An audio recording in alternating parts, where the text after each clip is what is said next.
Thank you for watching Rachel and Ralph's Reality Check, where us longtime political insiders give you the scoop without anybody telling us what to say.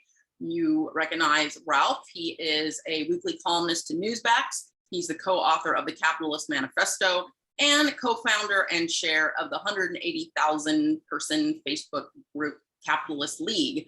And you all know me. I've written for Townhall for many years. I'm editor and founder of Intellectual Conservative, and I've recently started writing for the Arizona Sun-Times. And so this week we are going to discuss something I've written for the Arizona Sun-Times about a Pima County Republican Party chairman, Shelley Case, calling to arrest local officials who mandate the vaccine or mandate masks. And then we're going to move on to Ralph's interesting column about how the media has just hyped up so many things that when you finally have something really traumatic like the Afghanistan disaster, we're all just sort of overwhelmed. So beginning with my column, what we found striking about her calling to arrest these officials is it just reminded me when people say things nowadays that sound kind of radical, like things that some of us, normal, regular conservatives wouldn't say. The left likes to jump on those people and destroy them. Now, while not a whole lot has happened to Shelley Case after she called to arrest these officials, other people find themselves in real trouble. And what the left does is they will prey on, I like to call them feeble-minded people. These are people who might not be the brightest. They might not be the most educated. They're probably from, bad upbringings that make them do and say things that us normal, polite people wouldn't do. And I really saw that when I'm looking at a lot of these people who were arrested at the US Capitol for January 6th. They did things that they should not have done, but they got riled up, and because of their, foolish decisions, the left is now jumping on them and wanting them to put them away behind bars for years and years. We saw this with the, so-called QAnon shaman who now is realizing he should not be going by that moniker and doesn't like to be called that anymore. But, this guy, got caught up in it. He went into the Capitol. He was carrying a spear, which everybody knows he was carrying the spear for decoration. He wasn't going to kill anybody, but it doesn't matter. You're not allowed to defend him. You're not allowed to say that was acceptable. And none of us do. Us normal, regular conservatives would never do anything like that. But instead, his actions, which are very similar to actions Antifa has taken, and Antifa has taken far worse actions, actually really trying to harm people, aggressively trying to perhaps kill people, Antifa gets hit with a slap on the wrist. This guy has now pled guilty to a felony, obstructing an official proceeding, and he's looking at a prison sentence that's probably going to be 5 to 6 years if you look at sentencing guidelines. And I just think it is an abomination that the left piles on these feeble-minded people and literally destroys their lives to hold them out as an examples, will put them behind bars for many years for the same type of offenses that Antifa just gets a slap on the wrist. And again, I have to repeat myself a million times or everybody will go and try to construe it another way against me. What this man did was clearly wrong. I think he called to hang Mike Pence or something like that.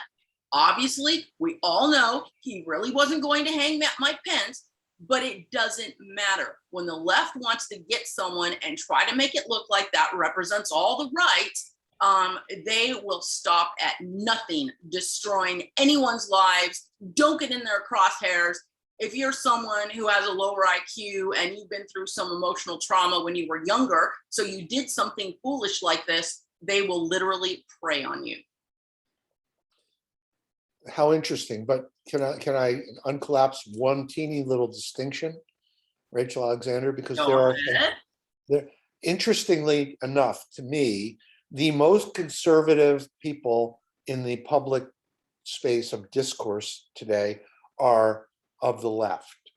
So Ann Applebaum Ann Applebaum, who's a staff writer for the Atlantic Monthly, which is a center-left publication. Most people recognize it as that. Has a spectacular article bringing down woke conservatism and cancel culture, which was I did read it. It is an outstanding article, even though she tries to claim that it's not just the left that's doing cancel culture. Yeah, whatever. Go on. To me, it's very fast. So I just want to make a point that I've made many times and nobody pays attention to, and it's too darn bad because it's a good point, and that is the left is not monolithic. There are three divisions in the left. And if the right really wanted to win rather than to grift and virtue signal, then we would be paying attention to finding our natural allies on the left. There are three elements to the left. Three, count them. 1, 2, 3. Okay, 2 of them are actually good. They're conservative, and 1 of them is evil. They're progressives. And instead of simply trying to paint them all with the same brush as evil and paying attention to the nuances of differences, you have authentically classical liberal people like Ann Applebaum, who drill down deep and interview people like Professor Robbie George, who's a paleoconservative at Princeton, talking about how horrible cancel culture is and how undermining it is to the fundamental foundations of America as a great nation.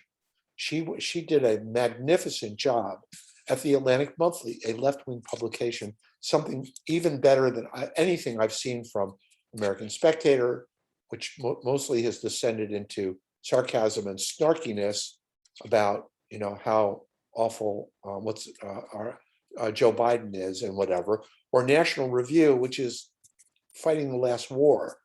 And, it's going off on really, I don't disagree with them. They're just not relevant. So you're seeing people like people of the left, people with integrity, people with interesting things to say, who are fighting the progressives. And we should, in my opinion, I've written columns about this from time to time, we should be looking to be making common cause with the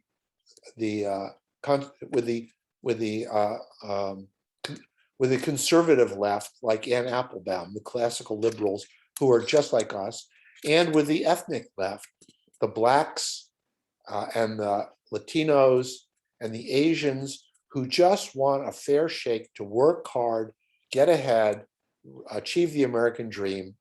They don't, they're upset with systemic racism, as I am, as I'm sure deep in your secret heart of hearts you are, because you are an anti-racist, Rachel. That's like saying, you don't agree with Black Lives Matter, so you're racist. Okay, so if I say I don't agree that there's systemic racism, then I must be a racist. No, I'm not going to buy into that trap. They have specifically defined what systemic racism is.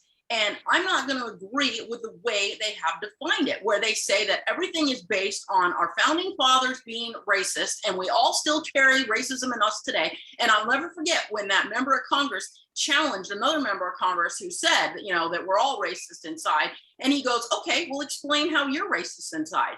And she had no response for that. Okay, but Rachel, you are so pure of heart that you are one of the few Americans that I know, and I'm not sarking you here, I'm not being sarky, that is actually not a racist, that does not have racism programmed. I don't know anyone who's a racist. Honestly, I have, 10,000 friends on Facebook, and I cannot point to one who is actually racist. Where are all these racists? I see these very obscure rallies around the country, because the media overhypes them. Well, you'll have like 100 radical fringe people show up.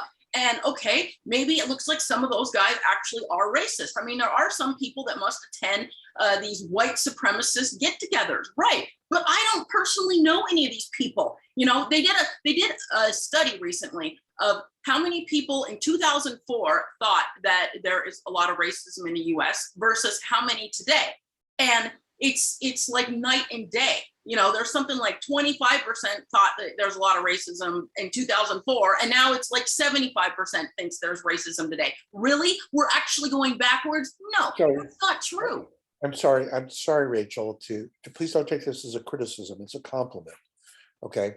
You are so pure and so free of racism that you're blind to the endemic racism in this country. But that is not meant as a slap at you. It's meant as a tribute to you. And we don't really have to argue about this. I believe, in fact, I can prove, not on this show because it takes more than the 30 minutes allotted, that systemic racism is a serious problem, as pointed out by Senator Rand Paul. But it's kind of not the issue. Well, you say that I'm so pure and not racist, but Black Lives Matter came after my last full-time employer before I became a contractor, and they bombarded them with accusations that I was a racist. So they will literally take people like me and make me out to be a racist. I mean, this is how insane this has got. Why would you believe those types of people that when they say everyone is racist, when they're doing things like that to me? And I'm not the only one. I know so many other people who have been canceled, and I've written about other people who have been canceled. And that is a flat out injustice to you, Rachel. And I'm just to loop back here, I just want to give props to Ann Applebaum for calling this out from the left. And I want to encourage our millions and millions, maybe billions of YouTube viewers to get woke. I think we're only in the thousands right now, just to be honest. Okay, fine. It was an aspirational thought. If you've ever heard, if you ever heard Reverend Sharpton speak, as unfortunately I have, he'll talk in aspirational numbers of trillions of dollars and stuff. Oh, like Enron accounting. Yeah, like Enron accounting, right? Okay, I'm just saying that we have allies on the left, on what we call the left, who have the same kind of moral integrity and the same kind of pragmatic humanitarianism that you consistently show in your columns. And I'm asking you, Rachel, as a tactical matter, if not as an ethical matter, to stop slamming the left and start looking at the places on the left, particularly the public intellectuals like Ann Applebaum, the labor left and the ethnic left, Black, people of color, Asian, Black, Hispanic, Asian, people of color, who are actually natural allies of yours and ours. And so instead of just pistol whipping the left, I'm asking you to focus on the progressives. That's the way they act with their cancel culture and their wokeness and their lack of due process and so forth and so on. They've crushed the good name of progressivism into a euphemism for totalitarianism. And I want to invite, and I'm AFL-CIO, I'm labor, I'm big labor, dues paying member, okay, and proud. And when I used to work for the federal government, I belonged to the national NTEU. So, and my father was a labor leader. So I'm just asking you to understand we have allies on the left, and we should be supporting them rather than attacking them against our mutual enemy, the progs. Well, I will say this. She mentioned in her article that almost every professor she interviewed for the article is center to left. And there is a reason for this. The reason is because the left, or the progressives, as you like to call them, okay, that's fair enough. They have basically kicked conservatives out of academia.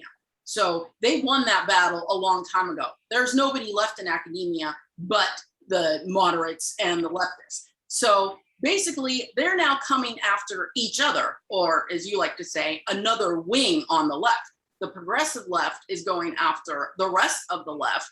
And so, left, right. And so people like Ann Applebaum are actually finally getting scared and going, oh my gosh, we've destroyed all the conservatives. Now they're coming after us. because these people are insane and they're never going to stop. And so I am optimistic, as you're saying, that some of them will actually embrace us, because we can, be a united front against the progressives' cancel culture. And I'm thinking it might even push some of them over to the right. I mean, there's what's his name? Michael Rechtenwald, I believe. He's a former leftist professor and at, I think, NYU, and they canceled him. And so he had no interest in the right until he got canceled, and that drove him over to the right. It's starting to happen more and more. Well, a long time ago, when you were still in pinafores and pigtails, I still remember chasing you around our fourth grade desks, trying to dip your pigtails into my inkwell. That I wrote a book called The Webster's Dictionary: How to Use the Web to Transform the World, and it was it became a cult classic. It became an internationally award-winning book. It's still available on Amazon. The Webster's Dictionary: How to Use the Web to Transform the World by Ralph Benko. And if people want to know whether they should read it or not, they can go read my review of it, which I wrote after, right, apparently with pigtails. It was a beautiful review, no matter how you were a child prodigy even back then. Now you're a barely adult prodigy. So I'm just saying, I reverse engineered how MoveOn.org did what it did. And I wrote with great respect, not with animosity, even though they are my ideological adversary. And they were so impressed by this book, the founders of MoveOn.org, Wes Boyd and Joan Blades. I visited them in their secret, undisclosed location somewhere in California. Okay, and they told me point blank it was the best book ever written on how MoveOn did what it did. Now, I'm sorry to say that the grifters and the cronyists who control the Republican Party apparatus were appalled that I was able to replicate what MoveOn did at a tiny fraction of what they were charging the Republican Party and the conservatives to fail. So I became a pariah figure on the right, because I could do what MoveOn did at 1% or 5% of the cost of what the consultant class was charging both the conservative establishment and the Republican candidates to fail. And so I kind of got immediately marginalized, because and the sad thing is you were basically, telling people you saw Winston's tactics before it became cool. Like, you foresaw that way back in the late 2000s, and now everybody's jumping on the bandwagon. No, it's true, and poor me. However, in the course of writing this book, I met a lot of center left leaders, both totalitarians and liberals, the ones who believe in the Declaration of Independence and who believe in the greatness of America. And so I made a bunch of friends over there on the left, not among the totalitarians, but among the good guys over there. So I'm just asking you and our thousands of listeners to know we have natural allies on the quote, scare quote, left, who believe in many of our values. And I am encouraging our listeners to be seeking common cause with those, pardon me, who share our values, in order to restore America to greatness again. Are you having gin and tonics, Ralph? And I'm sorry, it's a tequila with lime. And not just that, but also to be helping America build back better. Over to you, Rachel. Okay, well, actually, back over to you, because I could go on and on now about Afghanistan, but I'm going to let you go first. You wrote the column, and if I start going, I won't shut up. So over to you, Ralph. Okay, well, my column actually 2 weeks ago we're lagging here a little bit, but I've been writing too much. Talked about how the establishment media, in league with the progressive left, has been catastrophizing a lot of national problems that are in fact problems and need to be handled with authenticity and with conscientiousness, but they're not catastrophes. So, I mean, we have a lot of problems, but far like 1% of the people in the world, including America, are dying of climate related problems as used to be. But the establishment media is trying to use these hurricanes and forest fires and so forth as a framework, as a narrative framework to push the government into taking control of the private sector, calling it climate change. Okay, and the fact is, we have problems with our forest fires, but they're not based on climate change. They're based upon federal policy that began under Teddy Roosevelt, a Republican president, but also a progressive who decided that we should be fighting forest fires rather than allowing organic forest fires to occur and clear out the underbrush. So we have the number of hurricanes or rainstorm events that are fatal has dropped dramatically, according to Bjorn Lomborg, who is the head of the Copenhagen Consensus, the environmentalist, the environmentalist skeptic. He's not saying these things are happening. He's saying that stuffing them all into this concept of climate change is crippling our ability to deal with these things rather than focusing our ability to deal with them in a way that is constructive and humanitarian. So look, I'm a Jack Kemp conservative, and Jack used to call himself a bleeding heart conservative. So I bleed for the several hundred Americans and maybe several thousands of Afghans who were left in the lurch by our extraction from the forever war. And it makes me sad. Okay. But the fact is that the media's mass hysteria, making everything, windstorms, earthquakes, massive wildfires, the Delta variation of the pandemic, into catastrophes instead of problems that we should use our resourcefulness to solve, is causing a massive case of emotional numbness, which is making it harder for us to solve these problems rather than equipping us to solve these problems. So I'm just asking us to go back to base and say, not everything is a crisis. Problems may be severe, but they're not necessarily crises. And so by calling everything that comes along a crisis and politicizing it is actually a disservice to our ability to solve these problems, which I am very optimistic about. We are solving problems left and right, but they're being theatricalized and catastrophized by the establishment media. Not you. You're an anti-disestablishmentarianism columnist, and really, what we should do is we should put pressure on the Washington Post to appoint you the new editor-in-chief.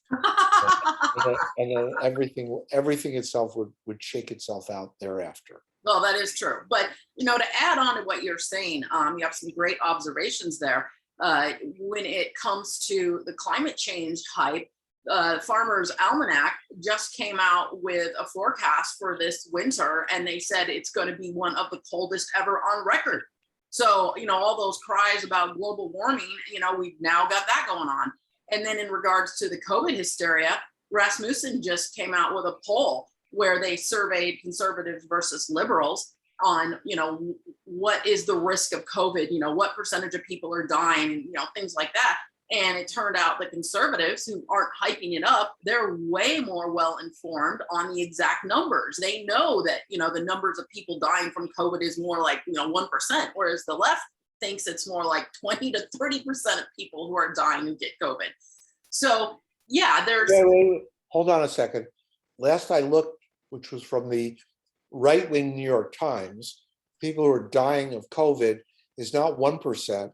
It's not 1/10 of 1%. It's 1/100th of 1%.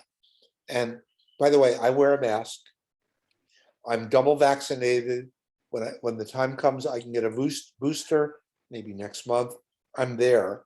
Okay, but I just don't want you, Rachel, to be confused by the establishment media into thinking that it's 1%. It's something like 1/100th of 1%.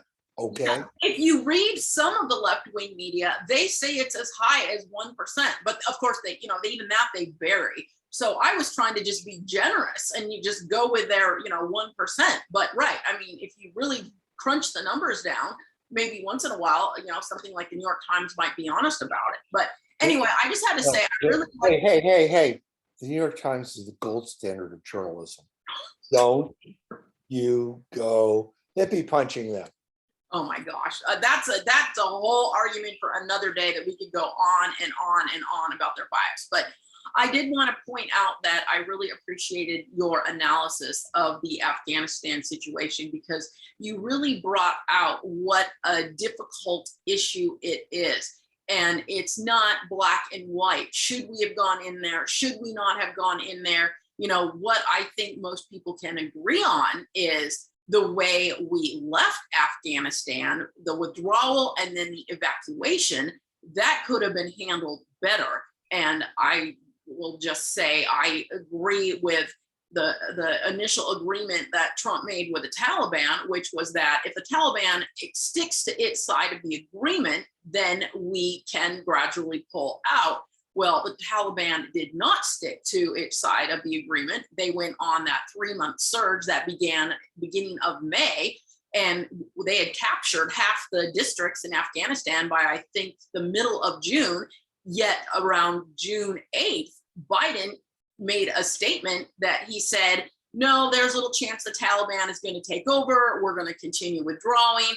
And so he continued despite the fact they had violated the agreement. And then the worst part of all, which was he did not evacuate our people before he took all the troops out. So that, I think, should be the focus of hype right now. Big props to you, Rachel, to basically indict Trump as the root of this problem for having essentially negotiated this deal. But let me just say a kind word for Joe Biden. Even though I'm a former Reagan White House official and a low serial number, card-carrying member of the vast right-wing conspiracy, one of the generally recognized as one of the top 100 conservative leaders in America, with my 180,000 followers of the Capitalist League. Okay, and let me just say, I am pained by the casualties of our withdrawal, but I'm also somewhat comforted by the fact that the Biden administration extracted 90,000. I grew up in a city of 100,000, so I can really relate to this number. 90,000 of our Afghan allies and American nationals through a imperfect but impressive evacuation, and and I deeply wish I'm going to hold Biden accountable to making sure that we extract every last one, every last American and every last ally out there. There are several thousand left, but to have extracted 90,000 was impressive.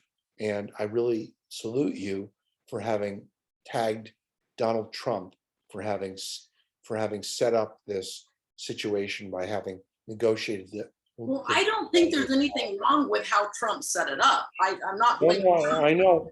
I get the fact that you're a Trump loyalist, And I get the fact that you are willing to give him credit for our extraction for Afghanistan, which is a good thing. So, Rachel, I don't know why you call me a Trump loyalist. I've attacked him many times. I call it as I see it. I see it as if Trump had still been president, he would not have done the evacuation. Biden would have. I believe he would have brought back more people alive than Biden did. We all know when Biden made that statement on June 8th, where he said there is little chance the Taliban is going to take over, that influenced Americans in Afghanistan who were debating back then whether they should evacuate or not.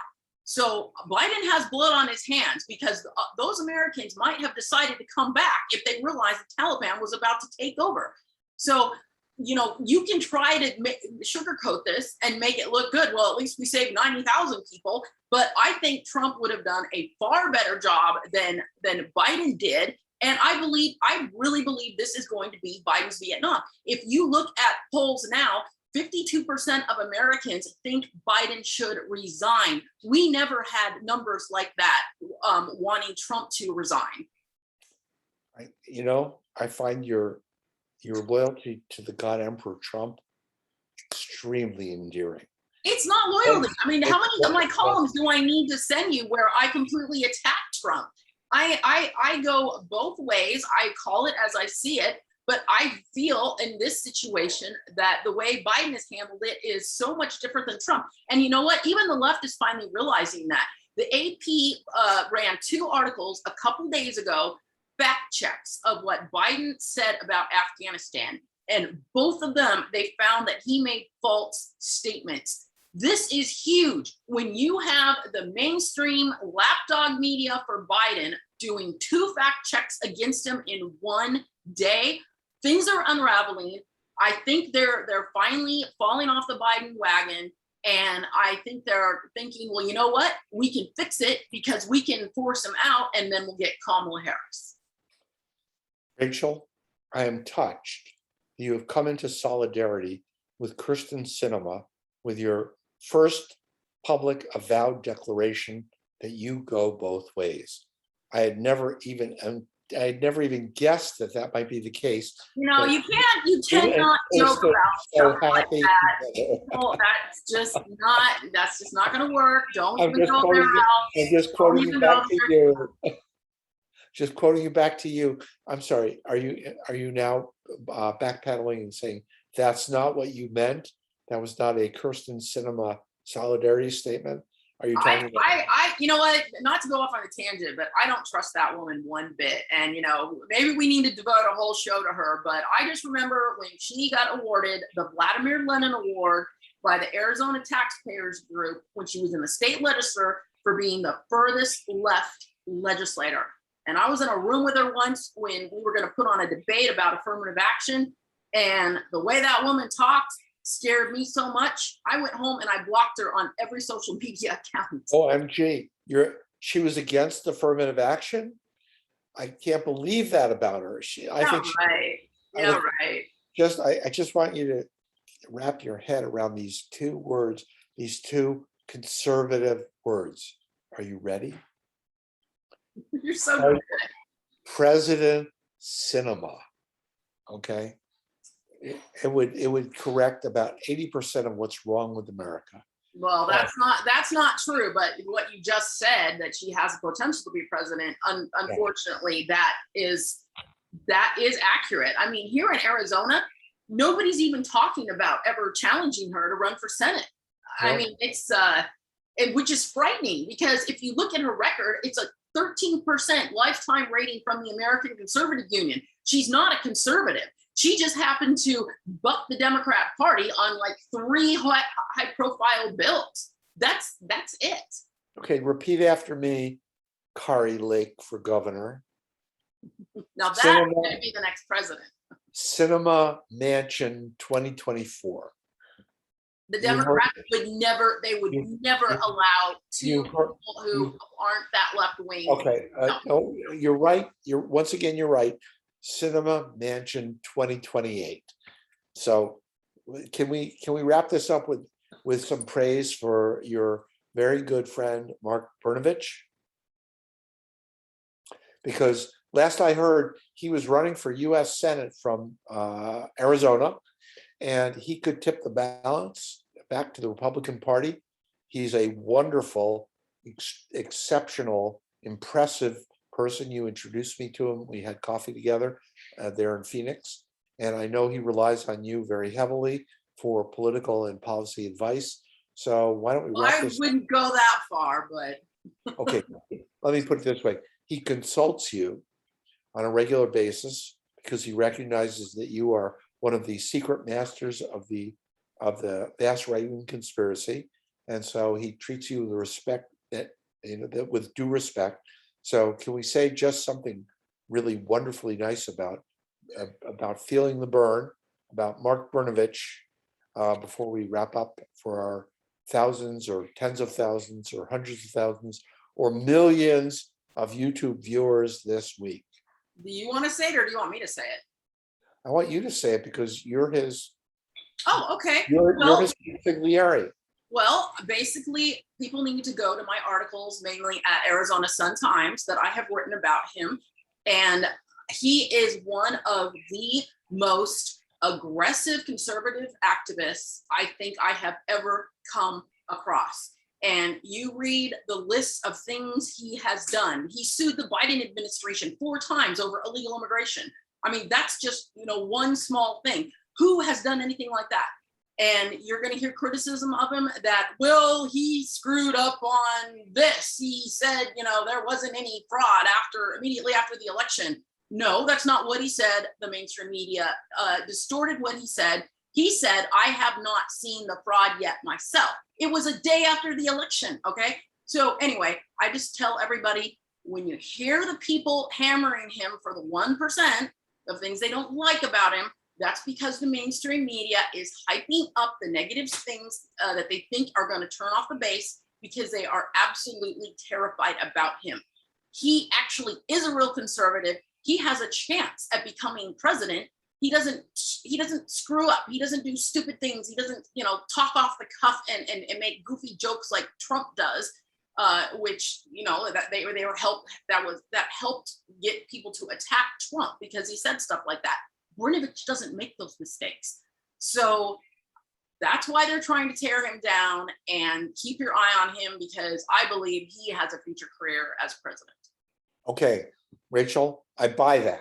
So Brnovich, Alexander, 2024. I take back the other stuff. I'm putting you guys up on the marquee. Brnovich and Alexander got my vote for 2024. I'm nice. I've written so much stuff. I couldn't run for dog catcher, but it's okay. I like it. Let's have a shirt made up that says it. Let's do that. And by the way, you couldn't run for dog catcher, but you would make an absolutely adorable cat catcher. So Mark Brnovich for president 2024, Mark Brnovich for Senate 2022. How about if we end feral cat catcher? I love feral cat catcher. Love it. Brnovich for Senate 2022, Brnovich for president 2024. Deal? Right on. Thank you to our listeners for watching, and we'll see you next week. See you next week.